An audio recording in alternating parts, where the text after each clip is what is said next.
ಒಂದು ವಿಭಿನ್ನವಾದ ಕಾರ್ಯಕ್ರಮ ಇದು.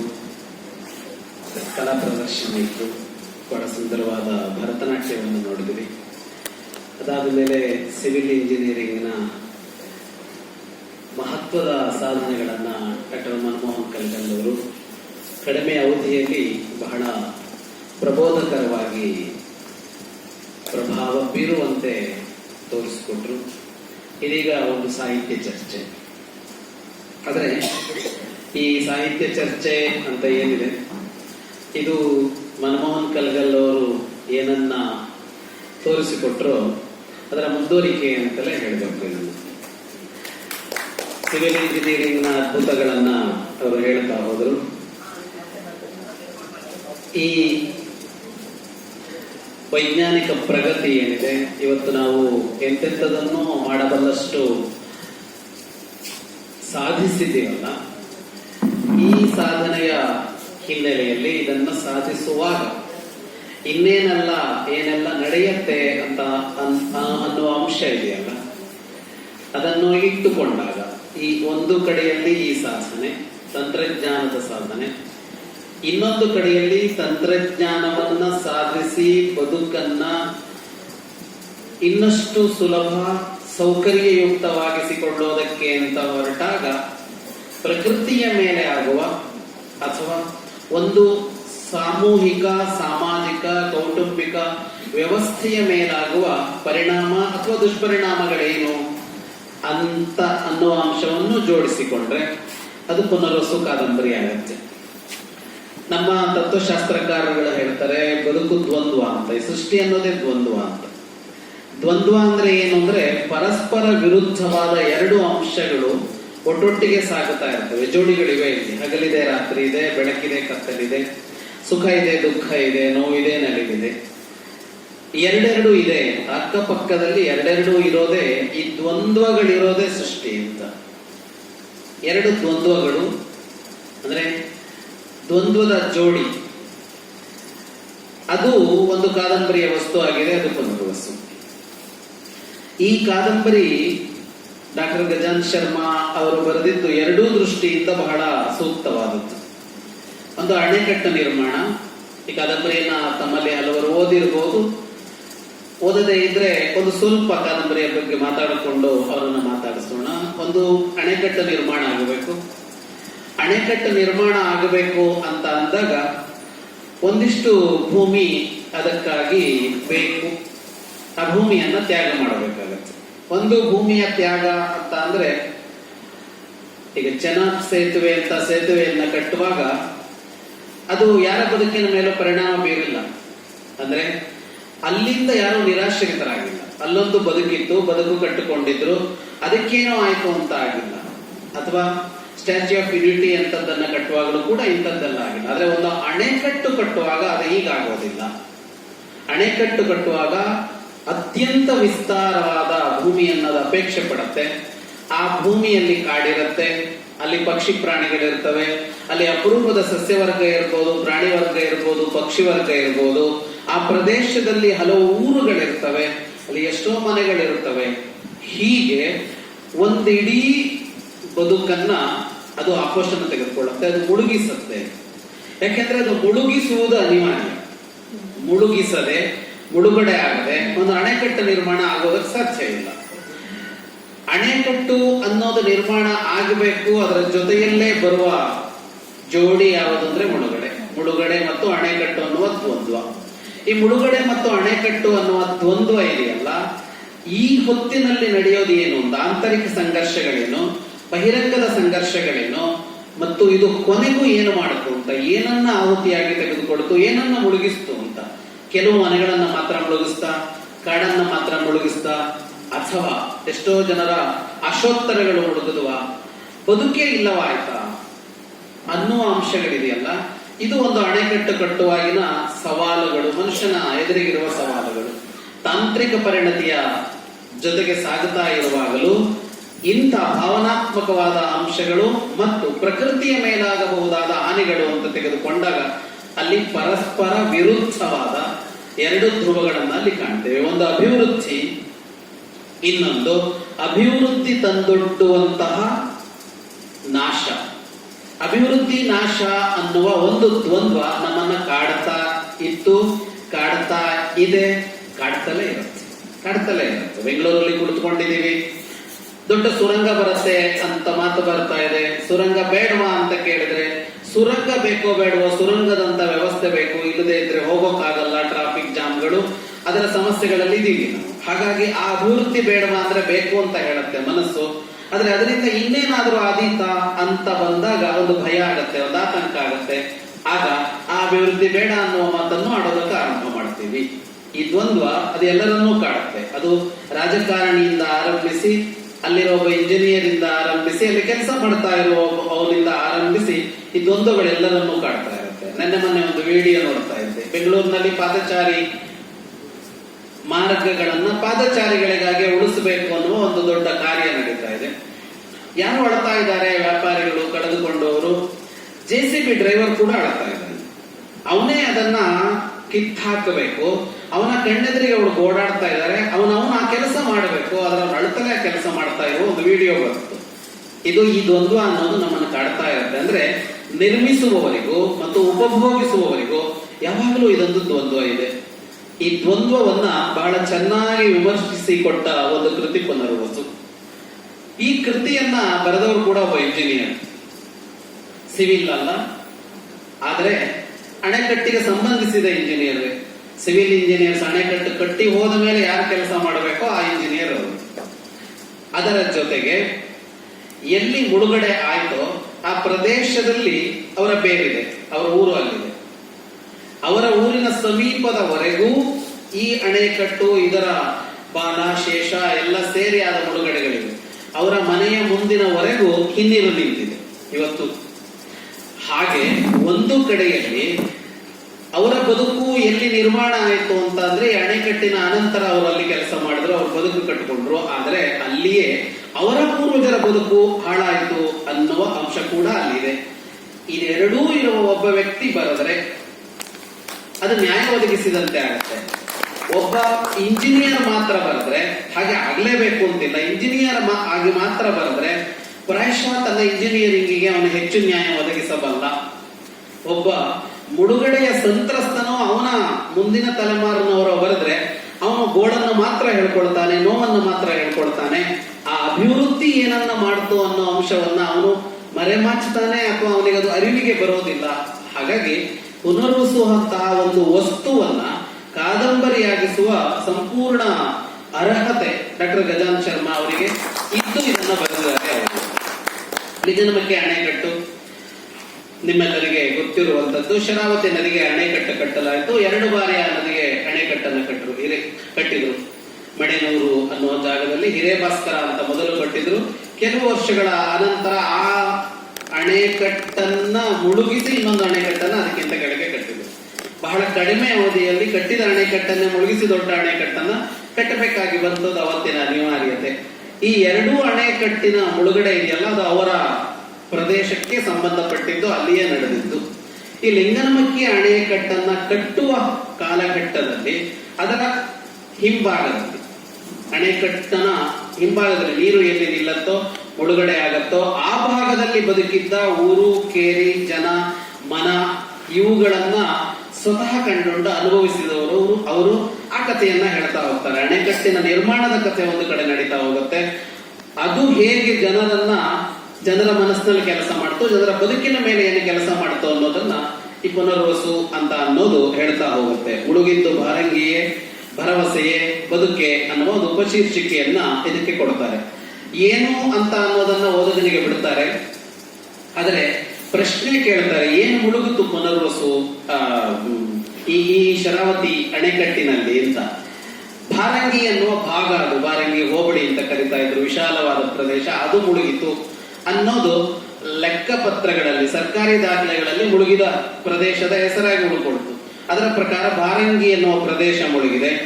ಆದರೆ ಇನ್ನು ಒಳಗೆ ಬಂದಾಗ ಅಂತರಂಗಕ್ಕೆ ಇಳಿದಾಗ ಅಲ್ಲಿ ಬದುಕೇ ಮುಳುಗಿತಾ ಅಂತ ಪ್ರಶ್ನೆ ಕೇಳ್ತಾರೆ. ಉತ್ತರವನ್ನ ನಮಗೆ ಬಿಡ್ತಾ ಈ ಕಾದಂಬರಿಯನ್ನ ಅವರು ಮುಗಿಸ್ತಾರೆ. ಅಸಂಖ್ಯ ಪಾತ್ರಗಳು ಬರ್ತವೆ. ಬಹಳ ಗಟ್ಟಿಯಾದ ಪಾತ್ರಗಳು ಬರುತ್ತವೆ. ಅಲ್ಲಿ ಎಲ್ಲವೂ ಇದೆ. ಮತ್ತೆ ಇದರ ಒಳಗೆ ಅಂದ್ರೆ ಒಬ್ಬ ಮನುಷ್ಯನ ಬದುಕಿನಲ್ಲಿ ಇರಬಹುದಾದ ಎಲ್ಲ ಸಂಗತಿಗಳು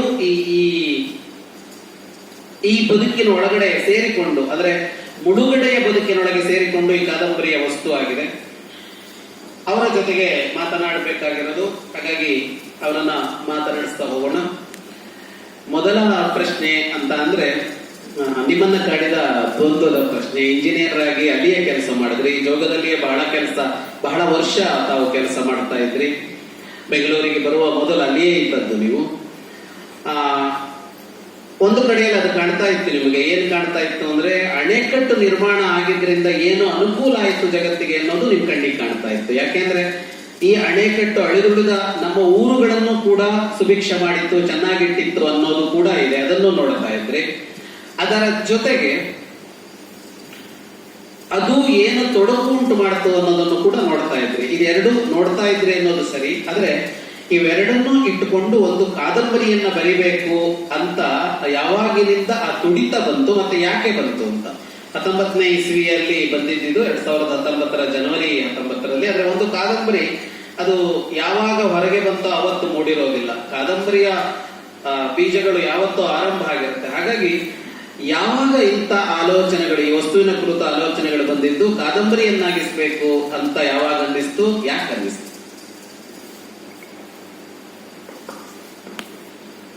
ಎಲ್ರಿಗೂ ನಮಸ್ಕಾರ.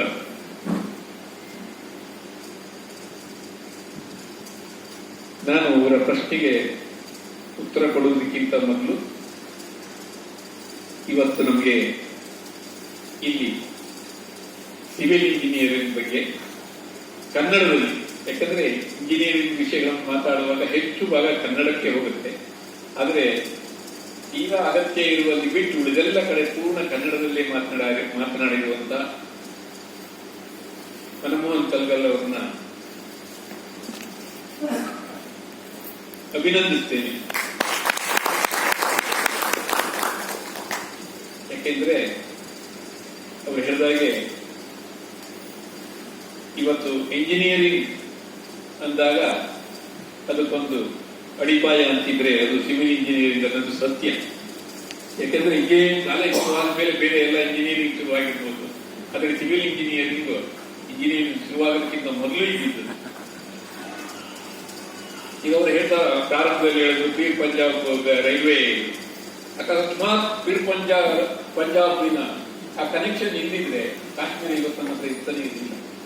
ಕಾಶ್ಮೀರ ಆ ಕಡೆ ಪಾಕಿಸ್ತಾನದ ಜೊತೆಗೆ ಪೂರ್ಣ ಸಂಬಂಧ ಇದೆ. ಅದಿರ್ಬೋದು. ಅಥವಾ ಅವರು ಇರಾಕ್ ಅಂತ ಹೇಳಿದ್ರು KL ರಾವ್ ಅಂತ ಈ ದೇಶದ ಅತ್ಯಂತ ಪ್ರತಿಭಾವಂತ ಸಿವಿಲ್ ಇಂಜಿನಿಯರ್, ತಿರುಮಲ ಅಯ್ಯಂಗಾರ್ ಅಂತವರು, ತುಂಗಭದ್ರಾ ಮತ್ತು ಇರಾಕ್ ಅಂತ ಎರಡು ಕಡೆ ಕೆಲಸ ಮಾಡೋದು. ಇವನ್ನೆಲ್ಲ ನೆನೆಸ್ಕೊಂಡಾಗ ನಾವಿವತ್ತು ಅಭಿವೃದ್ಧಿಯ ಓಟದಲ್ಲಿ ಮುಖ್ಯವಾಗಿ ನಮಗೆ ಯಾರು ನಮ್ಮ ಬದುಕಿಗೆ ಹೆಚ್ಚು ಕಾಣಿಕೆಗಳನ್ನು ಕೊಡ್ತಾರೋ ಅವರನ್ನ ಮತ್ತೊಂದು ಉದಾಹರಣೆಗೆ ಹೇಳಬೇಕು ಅಂತಂದ್ರೆ, ನಮಗೆ ತೆಂಗು ಬೆಳೆಯೋ ರೈತ ನೆನಪಿರ್ತಾನೆ, ಕಾಫಿ ಬೆಳೆಯೋ ರೈತ ನೆನಪಿರ್ತಾನೆ, ಅಡಿಕೆ ಬೆಳೆಯೋ ರೈತ ನೆನಪಿರ್ತಾನೆ, ಅನ್ನ ಬೆಳೆಯೋ ರೈತ ನೆನಪೇ ಇರೋಲ್ಲ. ಆತರ ಅದಕ್ಕೆ ಆ ಮಾತು ಹೇಳಿದೆಯಲ್ಲ, ನಮ್ಮನ್ನ ಹೆಚ್ಚು ಜನ ಸಿವಿಲ್ ಇಂಜಿನಿಯರ್ನ ಒಂಥರ ಕ್ರಿಮಿನಲ್ ಇಂಜಿನಿಯರಿಂಗ್ ನೋಡ್ತಾರೆ ಅನ್ನೋದು ಕಾರಣ ಅದು ನಮ್ಮ ವಿಸ್ಮೃತಿ. ಅವರ ಗ್ರೇಟ್ನೆಸ್ ಅದು ಇದ್ದೇ ಇದೆ. ಯಾಕಂದ್ರೆ ನಾವೆಲ್ಲರೂ ಇಲ್ಲಿರೋರೆಲ್ಲರೂ ಅವರ ತಂದೆಯವರನ್ನು ನೆನೆಸ್ಕೋಬೇಕು. ನಾನು ಜೋಗದಲ್ಲಿ ವಿದ್ಯಾರ್ಥಿಯಾಗಿದ್ದಾಗ ಅವ್ರ ಜೋಗದಲ್ಲಿ ಎಸ್ಸಿ ಆಗಿದ್ದೆ.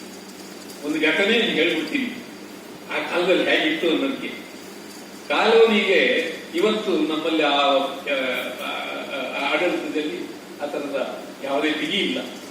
ಆ ಕಾಲದಲ್ಲಿ ಹೇಗಿತ್ತು ಅಂದ್ರೆ, ಚುನಾವಣಾ ಪ್ರಚಾರಕ್ಕೆ ಜೋಗು ಕಾಲೋನಿಗೆ ಬರುವಾಗ ಪ್ರಚಾರಕ್ಕೆ ಬರುವವರು SPಯ ಪರ್ಮಿಷನ್ ತಗೋಬೇಕಾಗಿತ್ತು. ಯಾಕಂದ್ರೆ ಅವರು ಕಾಲೋನಿಯ ಮೆಜಿಸ್ಟ್ರೇಟ್ ಆಫೀಸರ್ ಜೊತೆಗೆ ಆ ರೀತಿಯಲ್ಲಿ ಇಟ್ಟು ಅದು ಆ ಕಾಲದಲ್ಲಿ. ಇವತ್ತು ಅಗತ್ಯವೂ ಇಲ್ಲ, ಒಪ್ಪೋಣ, ಪ್ರಜಾಪ್ರಭುತ್ವ ಆ ತರದ ಬೇಕಾಗುತ್ತೆ. ಅಂದ್ರೆ ಒಂದು ಕಾಲದಲ್ಲಿ ಆ ನಿರ್ಮಾಣ ಪರಂಪರೆ ಅಂತದ್ದೊಂದು ಶಕ್ತಿಯನ್ನು ತುಂಬಬೇಕು ಅಂತಾದ್ರೆ ಆ ತರ ಅವರಿಗೆ ಅದಕ್ಕೋಸ್ಕರ RM ಕಲಗಲ್ಲಂತೆ, ಅದನ್ನ ರೂಲ್ ಮಾಸ್ಟರ್ ಕಲಗಲ್ಲ ಅಂತ ಹೇಳ್ತಿದ್ದೆ. ಅದು ನಾನು ಅವರನ್ನ ನೆನೆಸ್ಕೊಳ್ಳೇಬೇಕು. ಯಾಕಂದ್ರೆ ನಾನು ವಿದ್ಯಾರ್ಥಿಯಾಗಿದ್ದಾಗಲೂ ನೆನೆಸ್ಕೊಂಡು ಅವ್ರನ್ನ ಪರಿಚಯ ಆಗಿತ್ತು ನನಗೆ ಅದೃಷ್ಟವಶಾತ್ತು. ಆ ನಂತರ ನಾನು ದಾವಣಗೆರೆಯಲ್ಲಿ ಎಂಜಿನಿಯರಿಂಗ್ ಅಲ್ಲಿ ಸೆಕೆಂಡ್ ರ್ಯಾಂಕ್ ಬಂದಾಗ ಅವರು ಚೀಫ್ ಎಲೆಕ್ಟ್ರಿಕಲ್ ಇನ್ಸ್ಪೆಕ್ಟರೇಟ್ ಆಗಿದ್ರು. ಹೋಗಿ ಅವ್ರನ್ನ ಭೇಟಿ ಮಾಡಿದ್ದೆ. ಆದರೆ ಇದಿಷ್ಟು ನನ್ನ ಸ್ವಂತ ವಿಚಾರ. ನಾವು ಹೇಳಿದಾಗೆ ಇಂಥದ್ದೊಂದು ಕಾದಂಬರಿಯನ್ನ ಯಾಕೆ ಬರೀಬೇಕು ಅಂತ ಅನ್ನಿಸ್ತು. ನನಗೆ ಈ ಬದುಕಿನ ಈ ವಿಪರ್ಯಾಸ ಇದೆಯಲ್ಲ, ಪ್ರಗತಿ ಮತ್ತು ಪರಿಸರ, ಅಭಿವೃದ್ಧಿ ಮತ್ತು ಜನಜೀವನ, ಈ ದ್ವಂದ್ವಗಳು ಬಹಳ ದಿನದಿಂದ ಕಾಡ್ತಾ ಇದೆ. ನಾನಲ್ಲೇ ಹುಟ್ಟಿ ಬೆಳೆದವನು. ತಾವು ಹೇಳಿದಾಗಿ ನಾನು ಬಹಳ ಹಿಂದೆ ಬೆಳ್ಳಿ ಬೆಳಕಿನ ಹಿಂದೆ ಅಂತ ಒಂದು ನಾಟಕ ಬರ್ತಿತ್ತು 90ರ ದಶಕದಲ್ಲಿ. ಆ ನಾಟಕ ಬಹಳಷ್ಟು ಕಡೆ ಪ್ರಯೋಗ ಆಯಿತು. ಅದು ಲಿಂಗನಮಕ್ಕಿಯ ಹಿನ್ನೆಲೆಯನ್ನು ಇಟ್ಟುಕೊಂಡು ಬಂದಿರುವಂತ ನಾಟಕ. ನಾನು ರಂಗಭೂಮಿಯಿಂದ ಬಂದದ್ದು. ಅದು ಬರವಾಗಿ ನೀವು ಅದರಲ್ಲೂ ಅಷ್ಟೇ, ಅದೇ ದತ್ತಪ್ಪ ಹೆಗಡೆಯ ಪಾತ್ರವೇ ಪುನರ್ವಸುವಿನ ಒಂದು ಪೂರ್ವ ರೂಪ ನಾಟಕ ಅಷ್ಟೇ. ಅಂದ್ರೆ ನಾನು ಬರ್ತಾ ಬರ್ತಾ ನನ್ನ ಇಲಾಖೆಯನ್ನು ತಿಳ್ಕೊಳ್ತಾ, ನಮ್ಮ ಅಲ್ಲಿಯ ನೀವು ಹೇಳಿದಾಗೆ ನಮ್ಮ ಪೂರ್ವಜರ ಬದುಕು, ಅಲ್ಲಿ ನಡೆದ ದುರಂತಗಳನ್ನು ನೋಡ್ತಾ ನೋಡ್ತಾ ನನಗೊಂದು ರೀತಿಯ ಢಾಳಾಗಿ ಎರಡರ ನಡುವಿನ ವ್ಯತ್ಯಾಸ, ಒಂಥರ ಸಂಘರ್ಷ ರೀತಿಯಲ್ಲಿ ಕಾಣಿಸ್ತಾ ಇತ್ತು. ಯಾಕೆ ಇದೊಂದು ಸಂಘರ್ಷ ಆಗ್ಬೇಕಾ? ಇದು ಎರಡು ವಿರುದ್ಧ ನೆಲೆಯಲ್ಲಿ, ವಿರುದ್ಧ ಧ್ರುವಗಳಲ್ಲಿ ನಿಲ್ಬೇಕಾ ಅನ್ನೋದು ನಾವೆಲ್ಲರೂ ದಿನನಿತ್ಯ ಮಾತಾಡುವಾಗ ನೀವೇ ಹೇಳಿದಾಗೆ ರಸ್ತೆ ಅಗಲ ಆಗ್ಬೇಕಾ? ನಾವು ವಾಹನದಲ್ಲಿ ಹೋಗ್ತಿದ್ದಾಗ ಹೌದು ಹೌದು ಅಂತ ಕೈ ಎತ್ತೀವಿ. ಅಲ್ಲೇ ಪಕ್ಕದ ಬಿಲ್ಡಿಂಗ್ ನಮ್ಮವ್ರಿಗೆ ಯಾರು ಆಗಿದ್ದಾಗ ಖಂಡಿತ ರಸ್ತೆ ಅಗಲ ಆಗ್ತಾ ಅಂತೀವಿ. ರೈಲ್ವೆ ಲೈನ್ ಹೋಗ್ಬೇಕಾ? ಹುಬ್ಬಳ್ಳಿ ಅಂಕೋಲ ರೈಲ್ವೆ ಲೈನ್ ಆಗ್ಬೇಕಾ? ನಾವು ಆ ಪ್ರದೇಶದವರಾದ್ರೆ ಬೇಕೇ ಬೇಕು ಅಂತೀವಿ. ಬೇರೆ ಎಲ್ಲೋ ಕೂತವರಾದ್ರೆ ಚೇಚೆ ಎಷ್ಟೊಂದು ಕಾಡು ಹೋಗುತ್ತೆ ಅಂತ ಹೇಳ್ತೀವಿ. ಇದು ಸಹಜ ಆಗಿದೆ ಮನುಷ್ಯನಿಗೆ. ಈಗ ಅಂತಲ್ಲ, ಯಾವತ್ತೋ ನಾವು ಇಂದ್ರಪ್ರಸ್ಥ ಕಟ್ಟಬೇಕು ಅಂದ್ರೆ ಕಾಂಡವನನ್ನು ಸುಡಬೇಕಾಯ್ತೇನೆ. ಆ ಕಾಲದಿಂದಲೂ ಇದೆ ಈ ಅಭಿವೃದ್ಧಿ ಮತ್ತು ಈ ಪರಿಸರದ ಈ ದ್ವಂದ್ವ. ಇದು ಬಹಳ ಕಾಡ್ತಾ ಇದೆ. ಇದು ಶರಾವತಿಗೆ ಅಂತಲ್ಲ, ನೀವು ಯಾವುದೇ ಅಭಿವೃದ್ಧಿ ಕಾರ್ಯವನ್ನ, ದೊಡ್ಡದಾದ ಯೋಜನೆಯನ್ನ ಗಮನಿಸಿದಾಗ ನಮಗೆ ಆ ಎರಡೂ ಮುಖಗಳು ಕಾಣ್ತಾ ಹೋಗುತ್ತೆ. ಏನಂದ್ರೆ ಒಂದು ಕಡೆ ನಮಗೆ ನಾವೇ ಆ ಜಾಗದಲ್ಲಿ ಇದ್ದು ನಮ್ಗೆ ಬೇಡವೇ ಬೇಡ ಅನ್ಸುತ್ತೆ. ಈ ಜಾಗಕ್ಕೆ ಬಂದ್ರೆ ನಾವು ಅಯ್ಯೋ ಇದಾಗಿದ್ರೆ ನಮ್ಮ ನೋಡಿ, ಈ ಸ್ವಾತಂತ್ರ್ಯ ಬಂದಿತ್ತು ಲಿಂಗನಮಕ್ಕಿ ಡ್ಯಾಮ್ ಹಿನ್ನೆಲೆಯಲ್ಲಿ ಹೇಳೋದಾದ್ರೆ, ಅದಕ್ಕಿಂತ ಮೊದಲು 1930ರ ದಶಕದಲ್ಲಿ ಹಿರೇಭಾಸ್ಕರವನ್ನ ಕಟ್ಟಲೇಬೇಕಾಯಿತು. ಯಾಕೆ ಅಂತಂದ್ರೆ ಆಗಲೇ ಕಾವೇರಿಯನ್ನ ಇನ್ನು ನಾವು ಕಾವೇರಿಯಿಂದ ಹೆಚ್ಚು ವಿದ್ಯುತ್ ತೆಗೆಯಕ್ಕಾಗಲ್ಲ ಅನ್ನುವಂತ ಪರಿಸ್ಥಿತಿ ಬಂದ್ಬಿಡ್ತು. ಆಗ ಒಂದು ಹೈ ಪವರ್ ಕಮಿಟಿ ಮಾಡುತ್ತೆ ಅವತ್ತಿನ ಮೈಸೂರು ಸರ್ಕಾರ. ಆ ಸಂದರ್ಭದಲ್ಲಿ ಇನ್ನು ಬೇರೆ ದಾರಿ ಇಲ್ಲ, ನಾವು ಶರಾವತಿ ಒಂದೇ ನಮಗೆ ದಾರಿ ಅಂತ ಆಗತ್ತೆ. ಆಗ 1939ರಲ್ಲಿ ಫೆಬ್ರವರಿ 5ನೇ ತಾರೀಕು ಮಹಾರಾಜರು ಹೋಗಿ ಇವತ್ತಿನ ಏನು ನಮ್ಮ ರಾಜಕಲ್ಲಿದೆಯೋ ಅಲ್ಲಿ ಶಂಕುಸ್ಥಾಪನೆಯನ್ನು ನೆರವೇರಿಸ್ತಾರೆ. ಹಿರೇಭಾಸ್ಕರ ಡ್ಯಾಮ್ ಮತ್ತು ಮಹಾತ್ಮ ಗಾಂಧಿ ವಿದ್ಯುದಾಗಾರ ಆಗತ್ತೆ. ತುಂಬಾ ಅಗತ್ಯ ಇತ್ತು, ಆಯಿತು. ಆ ನಂತರ ನಮಗೆ 1947ರಲ್ಲಿ ಸ್ವಾತಂತ್ರ್ಯ ಬರುತ್ತೆ. ಇಡೀ ದೇಶದ ಮುಂದೆ ಬಹಳ ದೊಡ್ಡ ಪ್ರಶ್ನೆ ಏನು ಅಂತಂದ್ರೆ, ಆಗ ಒಂದೇ ಒಂದು ಬರಗಾಲ ಬಂತು ಅಂತಾದ್ರೆ ಇಡೀ ದೇಶ ಅರ್ಧ ಜನ ಉಪವಾಸ ಬೀಳುವಂತ ಪರಿಸ್ಥಿತಿ, ಅಕ್ಷರಶಃ ಉಪವಾಸ ಅಥವಾ ನಿರುದ್ಯೋಗ, ನಿರಕ್ಷರತೆ. ಆ ಪರಿಸ್ಥಿತಿಯಲ್ಲಿ ಸ್ವಾತಂತ್ರ್ಯ ಬಂದ ವರ್ಷದಲ್ಲಿ ನಾವು ಏನಾದ್ರೂ ಮಾಡಿ ಒಂದಿಷ್ಟು ಅಭಿವೃದ್ಧಿಯನ್ನು ಮಾಡಬೇಕು. ಯಾವುದನ್ನು ಮಾಡಬೇಕು? ಬಾಕ್ರಾನಂದಲ್ಲೂ ಹಿರಾಕುಂಡು ಎಲ್ಲ ಯೋಜನೆಗಳೆಲ್ಲ ತಯಾರಾಯಿತು. ವಿದ್ಯುತ್ ಶಕ್ತಿಗೆ ಏನ್ ಮಾಡಬೇಕು ಅಂತ ಬಂದಾಗ ದೇಶದ ಬೇರೆ ಬೇರೆ ಯೋಜನೆಗಳ ಜೊತೆಗೆ ಮುಂಚೂಣಿಯಲ್ಲಿ ನಿಂತಿದ್ದು ಈ ಶರಾವತಿ ಯೋಜನೆ. ಶರಾವತಿ ಯೋಜನೆ ಅಗತ್ಯ ಇತ್ತು ಅಂತ ಒಂದು ಮುಖ ಖಂಡಿತವಾಗಿ ಹೇಳುತ್ತೆ. ಯಾಕೆಂದ್ರೆ ಅವತ್ತಿನ ನಮ್ಮ ಜನಕ್ಕೆ ಉದ್ಯೋಗ ಬೇಕಾಗಿತ್ತು, ಶಕ್ತಿ ಬೇಕಾಗಿತ್ತು, ಕೈಗಾರಿಕೆಗಳು ಬೇಕಾಗಿತ್ತು. ಶರಾವತಿ ಯೋಜನೆ ಬಂತು ಅಂದ್ರೆ ಮಾಡಬೇಕು ಅಂತ ಆಯಿತು. ಅದಕ್ಕೆ ಮೊದಲಿಗೆ ಹಾಕಿದ್ದು 100 ಕೋಟಿ ರೂಪಾಯಿ ಯೋಜನೆ. ನಮ್ಮ ಹತ್ರ ದುಡ್ಡು ಇರಲಿಲ್ಲ. ದುಡ್ಡು ಅಂದ್ರೆ ಇವತ್ತು ನಮಗೆ 10 ಕೋಟಿ 20 ಕೋಟಿ ಅಥವಾ ಸರ್ಕಾರದ ಅಂತಾದ್ರೆ 1000 ಕೋಟಿ ಎಂದು ದೊಡ್ಡ ವಿಚಾರವೇ ಅಲ್ಲ. ಅವತ್ತು 100 ಕೋಟಿಯ ಒಂದು ಯೋಜನೆ ಅಂದ್ರೆ ಅತ್ಯಂತ ದೊಡ್ಡ ಯೋಜನೆ ಅನ್ನುವಂಥ ಪರಿಸ್ಥಿತಿ. ಇಡೀ ರಾಜ್ಯದಲ್ಲಿ ವಿದ್ಯುತ್ತಿಗಾಗಿ, ಯಾಕೆಂದ್ರೆ 1956 ಹೊತ್ತಿಗೆ ವಿಶಾಲ ಕರ್ನಾಟಕ ಆಗುತ್ತೆ, ಉತ್ತರ ಕರ್ನಾಟಕದ ಭಾಗವು ನಮಗೆ ಸೇರುತ್ತೆ.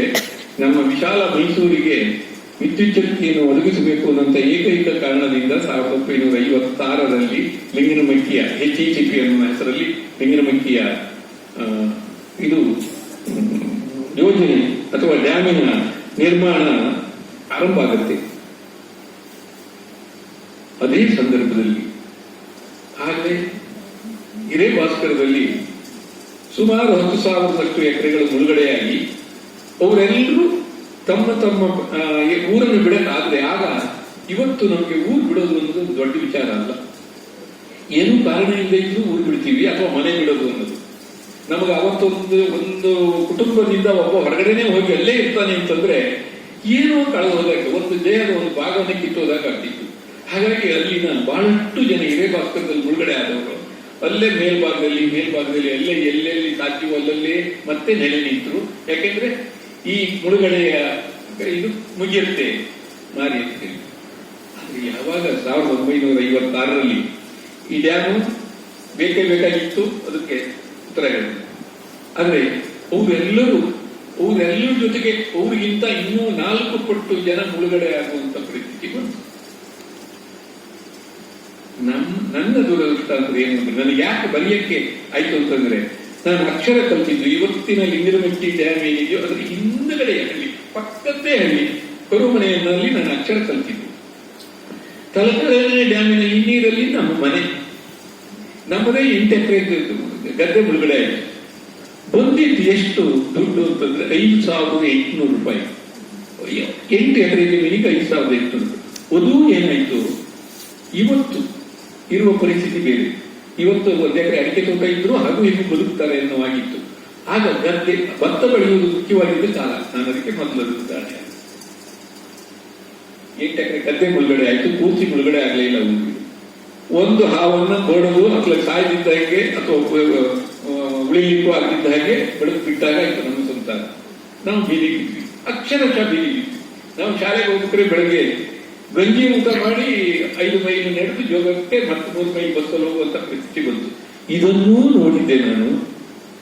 ಆ ನಂತರದಲ್ಲಿ ಅದೇ ಇಲಾಖೆಗೆ ಸೇರಿ ಅದೇ ಇಲಾಖೆಯ ಅನ್ನ ತಿನ್ನುತ್ತಾ ಈ ಮೊದಲು ನಮ್ಮ ತಂದೆಯವರು ಖಾಲಿ ಚಪ್ಪಲಿ ಹಾಕೊಳ್ಳದೆ ಯಾವ ಮುಳುಗಡೆಯ ಕಚೇರಿಗೆ ಹೋಗಿ ಅಲ್ಲಿ ನಮ್ಮ ಮುಳುಗಡೆ ಬೈ ಎಲ್ಲಿದೆ ಅಂತ ಕೇಳಿದ್ರೆ ಆಮೇಲೆ ಬರ್ರಿ ಯಜಮಾನ್ರೆ ಅಂತ ಯಾವ ಬೈಕ್ ಕಳಿಸ್ತಿದ್ರು, ಅದೇ ಇಂಜಿನಿಯರ್ಗಳ ಹತ್ತಿದ ಜೀಪಲ್ಲಿ ನಾನು ಓಡಾಡ. ಇದು ದುರಂತ, ಬದುಕಿದ್ ದುರಂತ. ಸರಿ ತಪ್ಪು ಹೇಳ್ತಿಲ್ಲ ನಾನು. ಅವ್ರು ಮೊದಲು ಮಾಡಿದ್ದು ಯಾಕೆ, ನಾವೇ ಪ್ರಪಂಚ ನಡೆಯೋದು ಹಾಗೆ. ನಾವು ಇಲ್ಲಿದ್ದಾಗ ನಾವು ಏಕಪತ್ರ ವಿನಯ, ನಮ್ಮ ಜೀವನ ಇದೆಯಲ್ಲ ಅದು ಏಕಪತ್ರ ವಿನಯ. ಇಲ್ಲಿ ನಿಂತ್ರೆ ದುರ್ಯೋಧನ, ಅಲ್ಲಿ ನಿಂತ್ರೆ ಭೀಮನಿಗೆ ಭೀಮಂತೇನೆ, ದುರ್ಯೋಧನೇನೆ. ನಾವು ದಿನನಿತ್ಯ ನಾವೇ ಏಕಪಾತ್ರ ಅಭಿನಯ ಮಾಡ್ತೀವಿ. ಅದು ನನ್ನ ಜೀವನವೂ ಹಾಗೆ ಆಯ್ತು. ಈ ಎಲ್ಲ ಬದುಕಿನ ಹಿನ್ನೆಲೆಯಲ್ಲಿ ನನಗೆ ಒಂದು ಯೋಜನೆಯನ್ನ ಇಟ್ಟುಕೊಂಡು ಈ ಮನುಷ್ಯನ ಈ ತಾಕಲಾಟ ಇದೆಯಲ್ಲ, ಪ್ರಗತಿ ಮತ್ತು ಪರಿಸರ ಅಥವಾ ಅಭಿವೃದ್ಧಿ ಮತ್ತು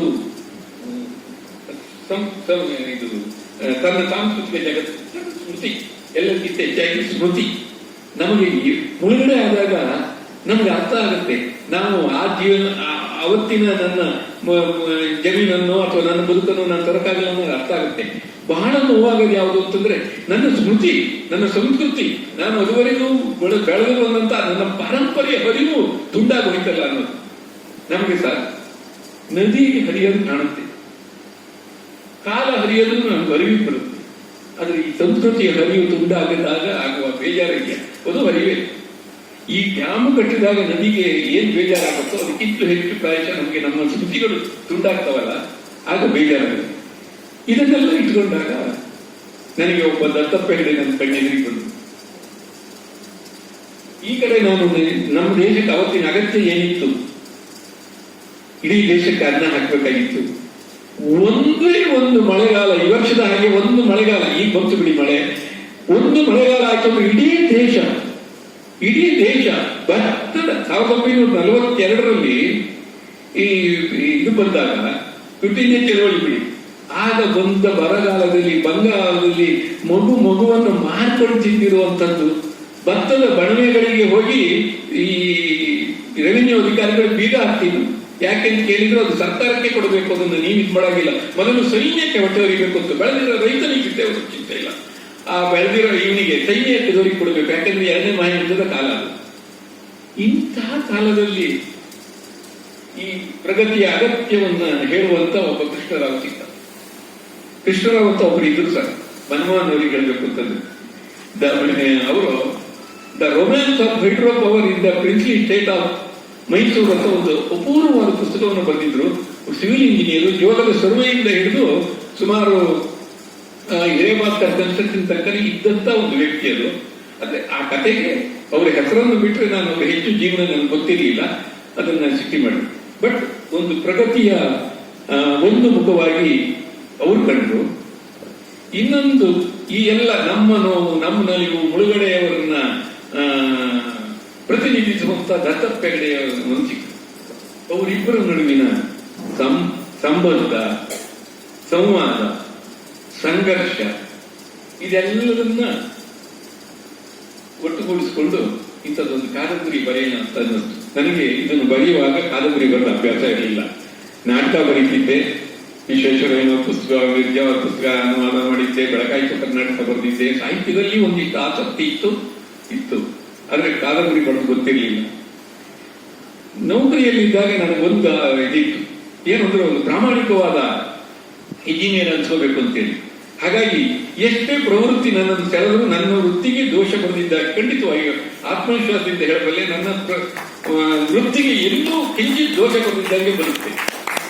ಹಾಗಾಗಿ ಗಿಡಂಬರಿ ಬರೆಯಕ್ಕೆ ಹೋಗ್ಲಿಲ್ಲ. ಯಾವತ್ತು 2014ರಲ್ಲಿ ರಿಟೈರ್ ಆಗಿ ಒಂದು ವರ್ಷ ಆದ್ಮೇಲೆ ಈ ಒಂದು ಏನ್ ಹೇಳ್ಬೇಕು, ಒಂದು ಕಲ್ಪನೆ ನನ್ನ ಮನಸ್ಸಿನಲ್ಲಿ ಮೂಡಿತು. ಒಂದು 3-4 ವರ್ಷ ಇದನ್ನೆಲ್ಲ ಹೇಗೆ ಮಾಡೋದು ಅಂತ ಎಲ್ಲ ಯೋಚನೆ ಮಾಡಿದೆ. ಅದರ ನಂತರದಲ್ಲಿ ಒಂದು ಪುನರ್ವಸು